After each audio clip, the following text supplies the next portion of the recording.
नमस्कार दोस्तों, मैं अनिरुद्ध आपका फिर से स्वागत करता हूं डॉक्टर आशुतोष हेल्दी वर्ल्ड में। और आज हम फिर आपके सामने आए एक नया वीडियो लेकर। और आज का जो हमारा वीडियो रहने वाला है वो है अश्वगंधा के बारे में। अभी हमने पिछले कड़ी में हमने आपको बताया था अर्जुन छाल के बारे में, हमने पिछले वीडियो में चर्चा की थी। और आज हमारी जो चर्चा रहने वाली है वो है अश्वगंधा के बारे में। तो अश्वगंधा के बारे में आज हम चर्चा करने वाले हैं, क्या इसके उपयोग हैं और क्या क्या ये जड़ी बूटी काम आती है, किन किन रोगों में इसका, किस उपचारों में इसका काम में लिया जाता है। तो सबसे पहले मैं स्वागत करता हूं डॉक्टर साहब का। नमस्कार डॉक्टर साहब। आज हम डॉक्टर साहब से जानेंगे कि जो हमारा अश्वगंधा है वो क्या काम आता है। तो डॉक्टर साहब बताइए व्यूअर्स को। नमस्कार मित्रों, आज का हमारा विषय है अश्वगंधा। इसको अश्वगंध भी बोलते हैं, अश्वगंधा भी बोलते हैं। इसकी छोटी छोटी जड़ें आती हैं। यह दो प्रकार की होती है। एक जहाँ पानी की अधिकता होती है वहाँ के पौधे के नीचे एक गांठ जैसी निकलती है, लेकिन वो बहुत टाइट होती है, वो उस जगह में काम नहीं आती। एक होती है रेतीली जमीन में, रेगिस्तान में। तो नागौरी अश्वगंध के नाम से फेमस है। इसकी मुख्य रूप से मूल काम आती है, जड़। इसमें भी बहुत वैरायटी आती है। एक जो आती है बिल्कुल बारीक, वो इतनी गुणकारी नहीं होती। इसके अंदर जो पेंसिल जैसी आती हैं या हाथ की उंगली जैसी आती हैं मोटी मोटी, वो ज्यादा गुणकारी होती हैं। बहुत ज्यादा मोटी मोटी होती हैं, वो भी गुणकारी नहीं होती। तो देख कर लें आप, अच्छी चुने। अच्छी औषधि ही अच्छा कार्य करेगी। अब हम इसको गुण के बारे में बताएंगे। रस होता है हल्का, कसैला और कड़वा स्वाद होता है इसका। बहुत ज्यादा कड़वी नहीं है, हल्की सी कड़वी कसैली होती है। तो इसको भी दूध के साथ ज्यादातर लिया जाता है। और ये वीर्य पौष्टिक, शुक्रवर्धक होती है। नपुंसकता में भी इसका उपयोग करते हैं। ज्यादातर इसका उपयोग यही होता है। लेकिन हम आज के इसके और भी जो गुण हैं उन सब के बारे में आपको बताएंगे। तो ये अक्सर बताया कि वीर्य वृद्धि के लिए आती है। इसके लेने से जिनके शुक्र की कमी रहती है, जैसे 2-4 बूंद शुक्र निकला, तो उनके लिए बहुत ही श्रेष्ठ औषधि है। इससे शुक्र की मात्रा बढ़ जाती है और उसकी गुणवत्ता भी बढ़ जाती है। जैसे शुक्र में शुक्राणु होते हैं जो, उनकी संख्या भी बढ़ जाती है इसके कारण। कोई कोई इसके साथ आंवला भी मिलाते हैं, कोई शतावरी भी मिलाते हैं, पर ये अकेला भी ले तो शुक्राणु की वृद्धि करता है। बुढ़ापे संबंधी जितने रोग हैं, जैसे हाथ पैर का कांपना, वायु की वृद्धि हो जाना, दुर्बलता होना, चलने फिरने में दिक्कतें होती हैं, तो बुढ़ापे संबंधी जितने भी रोग हैं उन सबको ये दूर करता है और शक्ति का वर्धन करता है। जो सूखे हुए पुरुष, स्त्री या बच्चे हैं, बिल्कुल कमजोर हैं, वेट कम है, तो उनके वेट को भी ये बढ़ाता है। उनकी शक्ति को बढ़ाता है, वेट को बढ़ाता है। जो लोग मार्ग चलने से या बहुत ज्यादा परिश्रम करने से, मेहनत मजदूरी ज्यादा करते हैं, खुराक कम मिलती है, तो ऐसे जो लोग हैं या बहुत शारीरिक मैथुन करते हैं, तो उनके लिए भी ये बहुत श्रेष्ठ औषधि है। इससे एकदम आदमी पुष्ट हो जाता है, शरीर की वृद्धि होती है, वेट बढ़ जाता है, चेहरे पे चमक आती है। तो ये सब कार्य के लिए अश्वगंधा का उपयोग कैसे करते हैं? दूध के साथ। तो 2 ग्राम से 5 ग्राम तक की सामान्य मात्रा है। कोई 2 ग्राम भी ले सकता है, अगर थोड़ा बड़ा व्यक्ति है तो 5 ग्राम भी ले सकता है। और सेक्सुअल जो परेशानियां, उसमें 5 ग्राम ही लेनी चाहिए, एज के अकॉर्डिंग।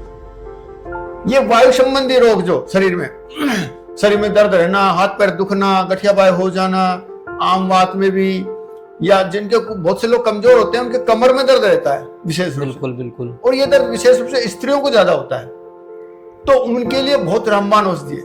वो दूध से ले अश्वगंधा मूल का चूर्ण 2 ग्राम से 5 ग्राम तक लें, तो ये लाभ हो जाता है उनके। और शरीर भी पुष्ट हो जाता है। शरीर में जितनी कमियां होती हैं, विटामिन की, मिनरल्स की, वो सब इससे पूर्ति हो जाती है। फिर क्या करता है? जो कफ विकार है, श्वास है, खांसी है, जुखाम रहना है, पुरानी जुखाम है, ये जितने रोग हैं इन सब में लाभ करती है। लेकिन कफ के रोगों में हम जल के साथ थोड़ी मात्रा लें, उसमें ज्यादा मात्रा। रोगों में जल के साथ और थोड़ी दूध के साथ। शहद से भी ले सकते हैं। अच्छा, शहद से भी ले सकते हैं। हाँ, कफ के रोगों में बाकी पौष्टिकता के लिए, वात रोगों के लिए दूध में या घी शक्कर में मिला के लें इसको, इसके चूर्ण को दोनों टाइम। पेट में कीड़े हों या घाव हों जो ठीक न होते हों हमारे शरीर में कहीं भी, तो वो सब भी इसके द्वारा नष्ट हो जाते हैं। स्किन संबंधी रोग हैं, सफेद कोढ़ है और स्किन संबंधी रोग हैं, इन सब में इसके द्वारा हमें लाभ मिलता है। अच्छा, कोई कोई व्यक्ति को नींद कम आती है, अच्छा, दुर्बलता रहती है, दिमाग में तनाव रहता है और नींद कम आती है, तो उस नींद कम आने में अश्वगंधा चूर्ण लेने से दूध के साथ अच्छी नींद आती है। शरीर जो दिमाग है, शरीर के साथ दिमाग को भी पुष्टि प्राप्त होती है और अच्छी गहरी नींद आती है। तो तनाव के भी रामबाण औषधि है। तनाव कम करती है, तो तनाव कम करके ब्लड प्रेशर में भी ये लाभ करती है। साथ में जो नींद लाने वाली औषधियां हैं, उनका जो दुष्प्रभाव है वो इसके द्वारा कोई दुष्प्रभाव नहीं होता और शरीर की थकान सब दूर हो जाती है। अच्छा, मूत्र संबंधी रोग हैं, उनमें भी ये लाभ करती है। मूत्र संबंधी कोई भी रोग हो, वही आरबीसी डब्ल्यूबीसी वगैरह जाते हो, तो उसमें भी ये काम करो। विशेष रूप से जो वीर्य जाता है, शुक्र जाता है इस मूत्र के द्वारा, तो उसको तुरंत रोकती है, तो उसको भी, उसमें भी इसको लेना चाहिए। जिन स्त्रियों को बार बार गर्भपात हो जाता है, किसी को गर्भस्राव हो जाता है, 3 महीने तक गर्भस्राव कहलाता है और 3 महीने के बाद जो होता है उसको गर्भपात बोलते हैं। तो अगर ये लेते रहते हैं गर्भ धारण से पहले से ही, तो इसके द्वारा गर्भस्राव या गर्भपात नहीं होता, क्योंकि जो मांसपेशियां हैं, गर्भाशय की मांसपेशियां विशेष रूप से, उन पे इसका अच्छा प्रभाव पड़ता है, वो पुष्ट हो जाती है और उनको मजबूती मिलके वो गर्भ धारण के योग्य हो जाती है। तो गर्भस्राव और गर्भपात में इसका विशेष लाभ मिलता है हमारे शरीर में। दूसरे, जिन स्त्रियों को गर्भ धारण नहीं कर पाती है, कई बार हम जांच करवाते हैं, कोई कमी भी नहीं आती, ना स्त्री में ना पुरुष में, और गर्भ धारण नहीं होता, तो फिर स्त्री पुरुष दोनों को ही 5-5 ग्राम की मात्रा में, स्त्री को माहवारी के चौथे दिन से 7 दिन तक 5-5 ग्राम सुबह शाम दूध के साथ दीजिए, शायद 1 या 2 महीने में वो गर्भ धारण कर लेती है। फिर भी अगर कोई लंबा रोग है, पुरुष में भी कमी है, तो इसको हम लंबे समय तक भी दे सकते हैं। कई बार शुक्राणु नील हैं या थोड़े बहुत हैं, 2-4-5 हजार हैं, तो फिर साल भर तक भी कई बार इसको लेना पड़ता है। पर स्त्री में अगर कोई कमी है तो वो 7 दिन देते हैं और लगभग पूर्ति हो जाती है। 1 या 2 महीने या ज्यादा से 3 महीने में संतान की उत्पत्ति हो जाती है, उसकी संतान गर्भ धारण कर लेती है। जो लोग नपुंसक हैं तो उनके लिए भी अश्वगंधा रामबाण का काम करती है। बहुत विशेष प्रयोग होता है इसमें। उसको सुबह शाम दूध के साथ सेवन करें तो उसमें पुष्टि हो जाती है, नपुंसकता दूर हो जाती है और शुक्राणुओं की इससे बढ़ोतरी हो जाती है। और दूसरे क्या है कि चमेली के तेल में अश्वगंधा के चूर्ण को मिला के और उसका लेप भी करते हैं। शाम को लेप करके कुछ चीज से बांध के कपड़ा पड़ा, रात को सो जाए, ऐसे कुछ दिन करने से जो इंद्रिय की शिथिलता है वो भी इससे दूर हो जाती है। तो पुरुष और स्त्रियों के दोनों के दौर्बल्य संबंधी वात पित्त कफ सभी में काम कर रही है।